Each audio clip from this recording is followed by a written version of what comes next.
Welcome to the video. In this video, I'm going to be sharing with you what's in my camera bag 2024, the travel edition. Perfectly timed, as I will be doing my first travel trip of the year. Just this time next week, I'm going to Madeira. So this is pretty much what I will be taking to Madeira. It's not necessarily what I will use every day on my trip there, but it is all the things that I will take, and then I will choose what I'm going to use according to the plans for the day.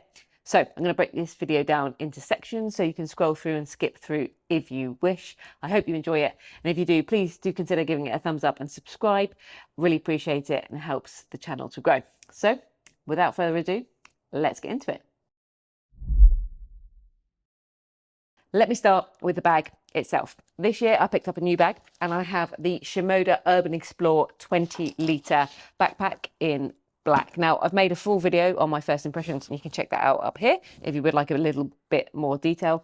But needless to say, I'm absolutely loving the bag, and it is hands down the most comfortable backpack that I have had to date, and it does not compromise on style or quality, and just overall a really nice experience using the bag. Keeps everything nice and safe, and as I say, comfort is king. So I'm really looking forward to putting this to the true test in the mountains in Madeira with a bit of hiking as well. The only one thing I would say is a little bit of a downfall of this bag is that it doesn't have a huge amount of space for personal belongings. So if you want to carry any extra clothes or snacks, there's only very minimal amount of space up top. Perhaps I should have gone for the 25-litre and it would have given me a little bit more space, but it's just something to consider if you are going to pick up this bag and you like to do things like hiking and you need to carry other kit as well.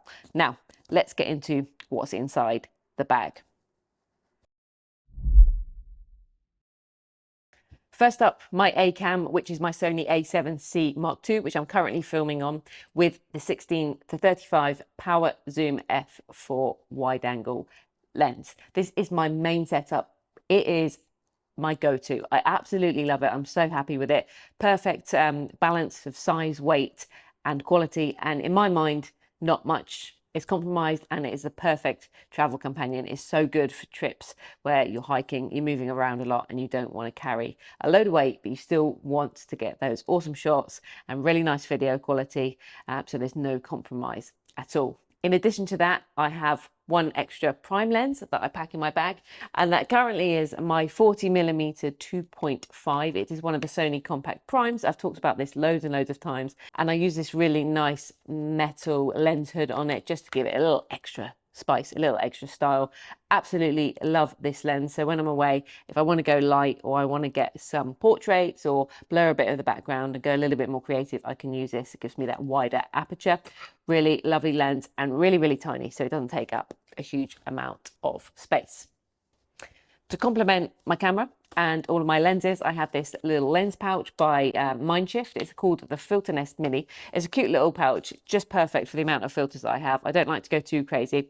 On the current setup that I'm shooting on the 16-35, I actually have the Earth Black Mist filter in a quarter strength. I've really enjoyed using this. It's quite a recent pickup, but I kind of like the creative and stylized look that it gives the image. I like the way it just softened things up a little bit. And I store all of those in here when I'm on the move, and then I can switch them as I wish.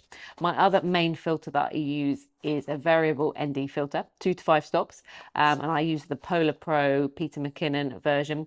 It's a really nice filter. I've had it for quite a long time now. It has like haptic feedback, so when you switch between the stops, you can feel that you're clicking between the stops.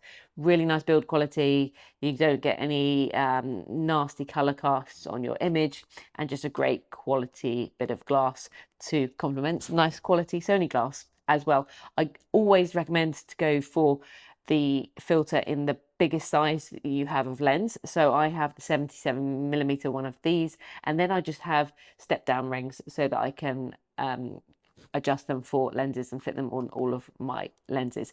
This I typically use for video if I want to get the correct shutter speed, or indeed I do actually use it for my photography as well. It's not a really dark filter, and it goes up to 5 stops, but I can get some really nice long exposures on this and get some nice smoothing outs of seas and skies. So again, really will put this to the test when capturing some nice landscapes on my travels this year. In addition to that, I do have a little circular polarizer, another one made by Earth, and it's just a tiny 49mm, which goes on my 40mm lens. So that's nice for just reducing glare and reflections on waters and things like cars. So that pops in there as well. Have a little lens cloth in there, but really cute little package there. I absolutely love this. Perfectly slots into my back. In addition to that, I always carry a spare battery for the Sony. Actually, I find the battery life pretty good, especially when just shooting photos, but always good to have a fail-safe just in case one blows or something like that. And of course, if you're out on a long day shooting, so that's always in the top of my bag as well. In addition to that, a couple of things that complement my camera are my tripod, which I'm currently shooting on as well, which is the Ulanzi 0Y carbon travel tripod. Love it. Absolutely brilliant. I've always had my eyes on the Peak Design one, but I just couldn't justify the cost. And to be honest with you, this does just as good a job. I think I can't imagine what else it does. Super lightweight, super slim profile as well, and it slots in the side of my bag really nicely, and I can cinch it down perfectly.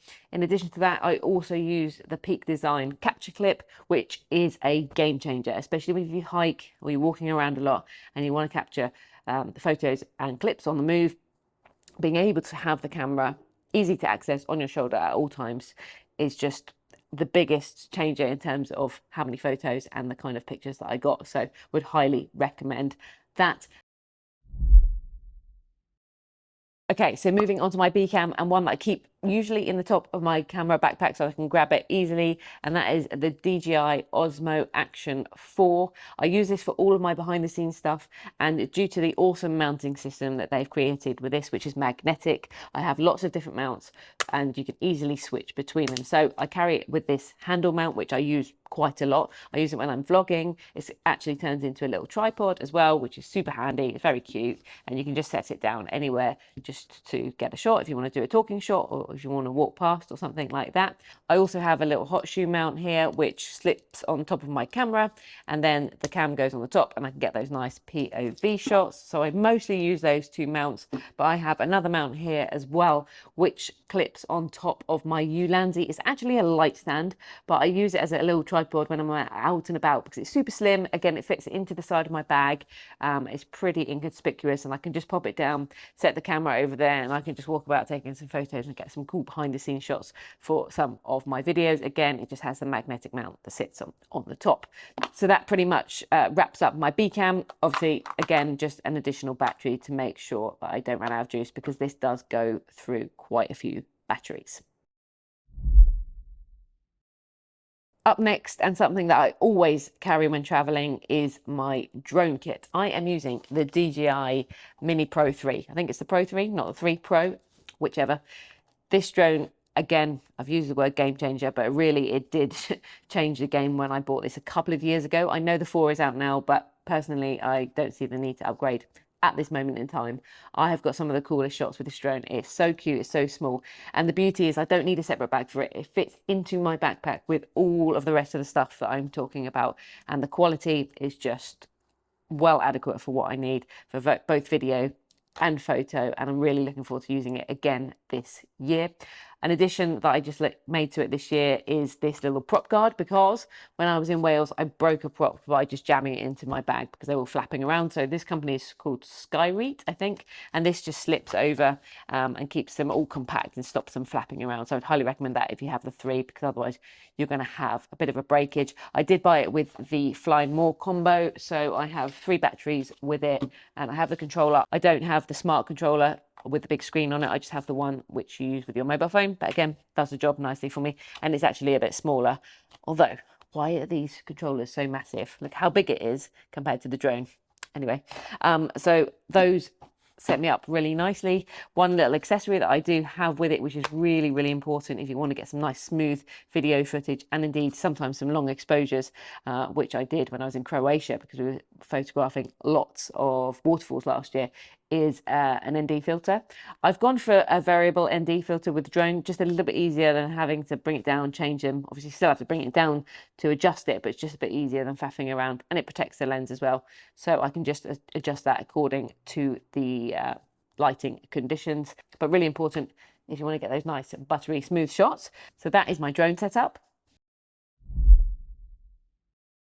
And last but not least is the accessory section, arguably slightly more interesting than everything else because you know what's on the market, and these things really make the difference and they can make the whole thing come together and work really well. So first thing is battery banks. Now these are absolutely essential for me, especially when on the road and you're shooting through videos and photos quite quickly. So I carry two actually.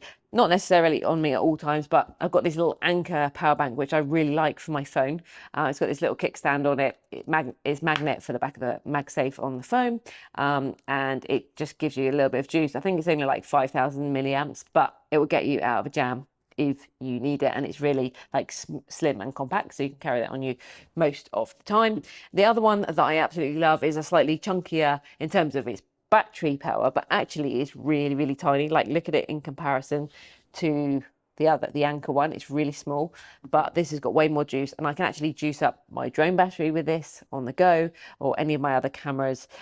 Super slim. It's made by a company called Nightcore, and it's made of this like really nice kind of carbon fiber texture, and I just carry a USB-C cable with me, and that actually slots in the side pocket of the Shimoda, which then feeds into my bag, so you can charge things within the bag if you need to on the move. So always carry battery banks. You never know when you're going to run out, even with spare batteries in the bag. Next up is my PGY Tech. It's called the Create Mate. It's a card reader and a card storage holder. I store all my micro SDs and my normal SDs, always have spares, have loads of spares. When I was in Croatia, I didn't carry enough micros and I was taking a lot of drone footage and I ran out of space. It just created a bit of a headache for me. This is super rugged, really nice. You know, everything is safe there. I've made a video about this up there if you want to check it out, but I don't go anywhere without that. In addition, I carry a little multi-tool by, I think, Small Rig. Just got all the little Allen keys and bits and pieces you need to screw plates on and rig anything up that you need. Can get you out of a pinch as well. In addition to that, never go anywhere without your lip balm. And a little lens cloth. Always carry lens cloth. I've got them everywhere in my bag. I do carry some business cards just in the front of my bag here. I've got this little case. Got these made recently from company called Moo, and they're just like miniature business cards. You never know who you're going to meet, and it's quite nice to be able to give them your details. Looks quite professional as well, so always carry them in the bag. And last but not least, on my accessories, which is and has been super handy, is this little carabiner clip by Night Eyes. I think it's called an S-biner. So it clips on your bag on one side, and then on the other side, you then have room to carry something. I've carried all sorts. Flip-flops, towels, wet clothes if you've jumped into a river, caps, water bottles, Crocs, anything else you can think of. You can just dangle it off your bag, spare trainers, whatever it is, and anything you can't fit in the bag, you can fit on here. Really handy. Doesn't take up any space. Just always keep it clipped on the outside of your bag. They come in different sizes, but this one I find really useful. You can get them off Amazon.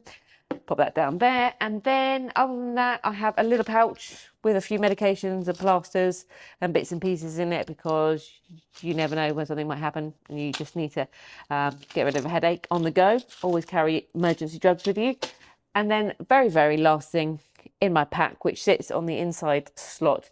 I don't tend to travel with my MacBook Pro if I can possibly help it. Occasionally I will take it just to back up video, but I prefer not to because it is quite bulky. But what I do travel with is my trusty iPad mini, which I absolutely love because I can use it for a bit of browsing, bit of reading, checking on bits and pieces I need to if I'm away, but mostly I use it for my photo importing and editing and viewing while I'm on the go, because I'm a little bit impatient. I always like to check my photos, and it's a good way to get them backed up because I use Lightroom Mobile and then they go up into the cloud. I've made a whole Lightroom Mobile workflow video with the iPad up here. You might find it really helpful actually. So this is what I use. I have the Apple Pencil as well, and I can do a little bit of editing on the go if I have time, and view and share my photos on the go. Super nice size, perfectly does the job. So I hope this video didn't end up too long. All the links will be down below. If you have any questions about any of it, drop me a comment. And thank you for watching, and I will look forward to seeing you in the next video.